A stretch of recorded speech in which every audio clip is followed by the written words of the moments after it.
is going on, guys? JD from New York here, back with more WWE news and rumors, getting you all ready for Payback this coming Sunday, live on the WWE Network.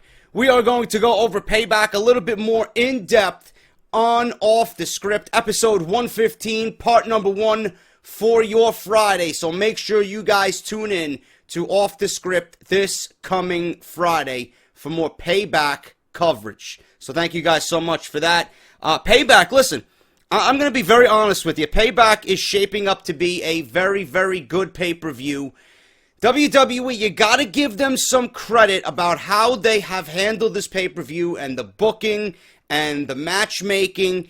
They went about things a little bit differently as compared to WrestleMania 32, and it's showing. And I'm actually more interested in this pay-per-view than I was WrestleMania 32, and that is unbelievable, man. Payback, which is supposed to be a B-level pay-per-view, we are looking forward to most, or more, I should say, compared to WrestleMania 32. And that's because of the influx of new talent. There is fresh faces on WWE television with more intriguing, interesting storylines that we actually care about. So I'm actually going to go over something that we all very much care about, and that is the Bullet Club. Karl Anderson, Doc Gallows, or Luke Gallows now in WWE, and Finn Balor, Roman Reigns. This entire saga that's pretty much unfolding right before our eyes in the main event of Payback. If you've been keeping up with WWE TV as of late, you know the hottest debate going on in the WWE right now is over AJ Styles, and if Karl Anderson and Luke Gallows are secretly working with him. Okay, WWE is portraying this on WWE television merely for the casual fan. For the casual fan who doesn't know anything about Karl Anderson, Doc Gallows, AJ Styles, they don't know that they were aligned in New Japan Pro Wrestling. They don't know of the Bullet Club. They don't know of their past history. WWE is doing this mostly for the casual fan because the little goon in the crowd or the fucking 12-year-old Indian boy is going to be cheering for Roman Reigns. He doesn't know what the fuck's going on. He thinks Roman Reigns is, all powerful and mighty.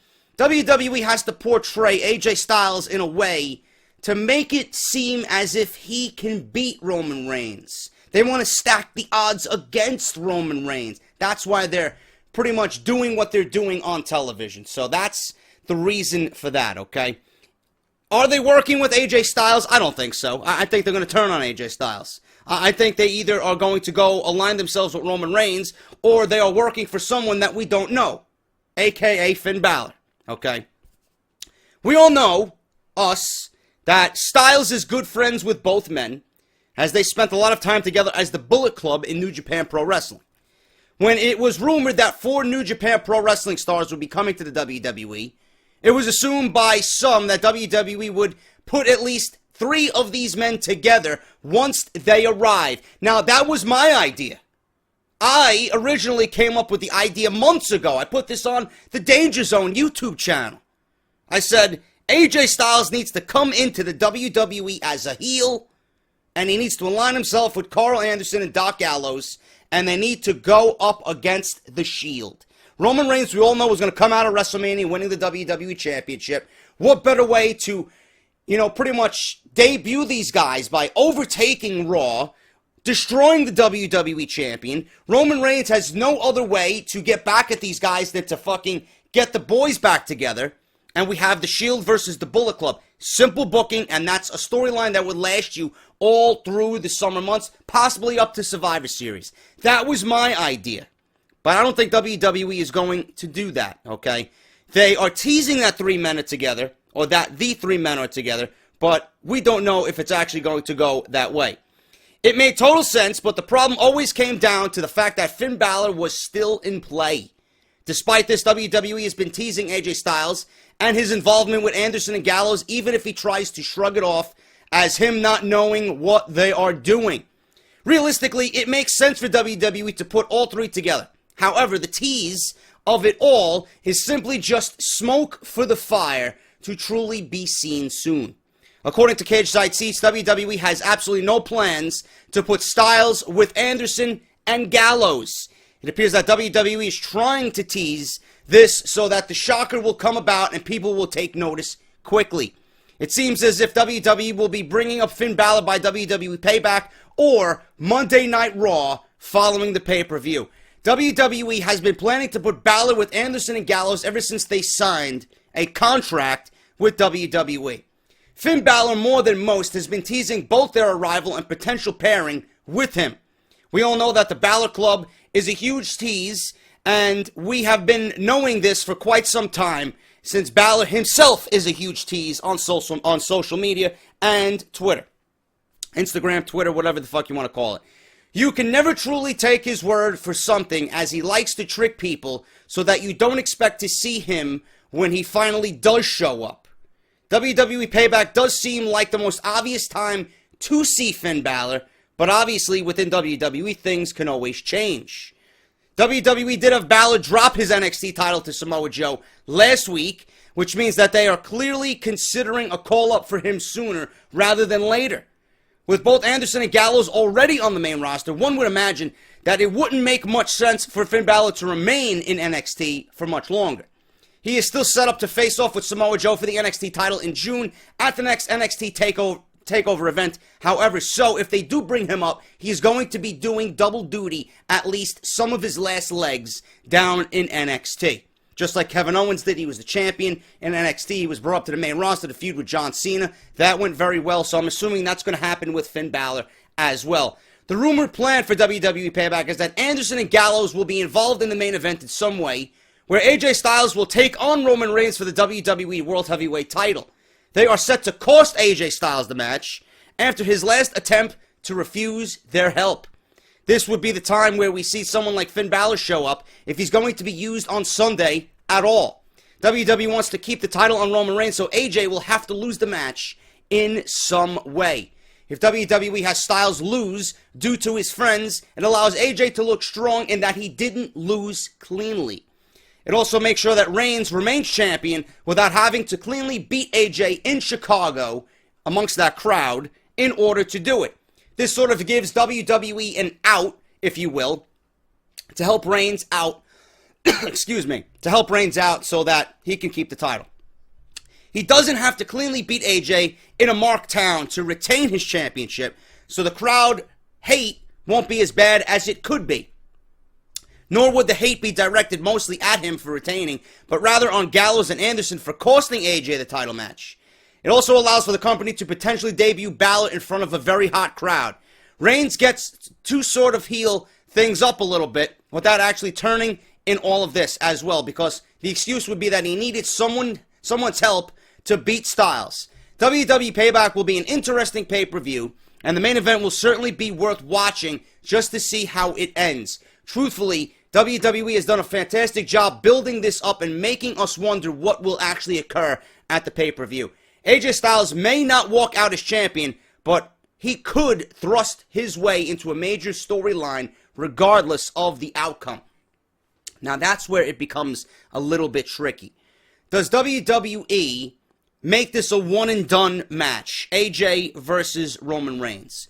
Was AJ Styles merely, or is AJ Styles merely going to be used for the introduction of Finn Balor to the main roster? Are they going to feud AJ and Finn Balor towards SummerSlam for the remainder of the summer? Are they going to feud AJ with the Balor Club? What happens to Roman Reigns? Who does Roman Reigns go up against? Being that he's getting this heel-like reaction, who is he going to go up against? Do they really bring in John Cena and we get the rumors to come true? Is John Cena going to come back on Memorial Day like he said in his tweet and be the one to challenge Roman Reigns for the remainder of the summer? I don't know, man. I don't know if people are going to buy into that. I'm not sure if people are going to be interested in seeing that. There's not really much competition if WWE is not going to turn Roman Reigns full heel, okay? There can't be no distinct, in between. It can't be a John Cena. Some people love him, some people hate him. You have to have Roman Reigns all the people have to hate Roman Reigns. There's so much potential for fresh matchups with Roman Reigns as a heel. If he remains the same and WWE doesn't acknowledge it and they don't push him over the fucking hump to be a full heel, Roman Reigns is not going to have much competition to begin with. So I don't know who the fuck is going to challenge if this is really a one and done match with AJ Styles. This is why I like my original idea better. AJ comes in as a heel. You don't waste him in the Royal Rumble. You align him with Anderson and Gallows because you knew they were fucking coming in. You have them completely take over WWE NWO style. Roman Reigns gets to remain a face like WWE wants, and he would be faced by association with Seth Rollins coming back, because you know he's going to be a face, and Dean Ambrose. Shield versus Bullet Club. That was the original best way to go. Simple is best. WWE now, I don't know what they're going to do with Roman Reigns. Everything else is going to work itself out with AJ, Finn Balor, the Bullet Club, Anderson, Gallows, whatever the fuck you want to call them. It's going to work themselves out. It's going to work out for those guys. Because we're going to get great matchups out of it anyway. What happens to Roman Reigns? Is he just going to be a one and done with AJ Styles? Is he going to fucking go on to feud with John Cena in a match that nobody gives a shit about? Roman Reigns is the biggest question coming out of this. What happens to him after this? Are they going to continue to feud? Is there a possibility still of the Shield going up against the Balor Club? I don't know. I don't know what's going on here, man. Like I said last week, I am okay with not knowing what's going on. I don't want to know what's going on. I could sit here and fucking talk up and down, left and right, about the possibilities of what could happen, what might not happen, this and that. I don't want to know what's going on because Finn Balor is the wild card here, man. He's the ace up WWE sleeve. He is going to throw such a huge wrench into everything here, and when he does finally come out, it's going to be unbelievable. Ratings might not show up because you got the fucking people not watching WWE right now when it's actually pretty decent. Still not where it should be, not even close, but it's better than it has been.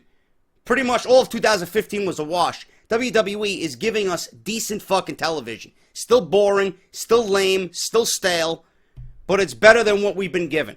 So you people better start watching because Finn Balor, the Bullet Club, AJ Styles, all this youth coming up to the WWE main roster. These are the people that everyone wants to see. And Finn Balor being on the main roster going to throw a huge wrench into everything. Going to give us very, very good television. Potential matchups that are going to be fucking classics. It's going to be great. It's going to be a great time for WWE this summer, especially with everybody coming back from injury. Going to be a lot to look forward to, man. But there are still a lot of question marks. There's still a lot of question marks. Roman Reigns being the biggest one. What happens to him after all of this? Where does he fit into all this? Where does Finn Balor fit into all this? I don't know, man. Very, very interesting job. WWE's doing a very, very good job at keeping us guessing. That's what we want. So Payback's going to look good on Sunday. It's going to be a decent pay-per-view. Can't wait to talk about it with you guys. I'll be back on Friday with Off the Script. Preview, predictions, match analysis, all that, man, on Friday's edition of Off the Script. I am JD. Thank you so much for watching. If you enjoyed, hit that thumbs up. Throwback Thursday for you Call of Duty guys coming up later today at 4 p.m. Make sure you tune into that. I'll be back on Friday, like I said, with Off the Script. Until then, I'm JD, and I'll see you guys right back here for the #1 fucking podcast on YouTube.com. Off the Script on Friday, guys. I'll talk to you later.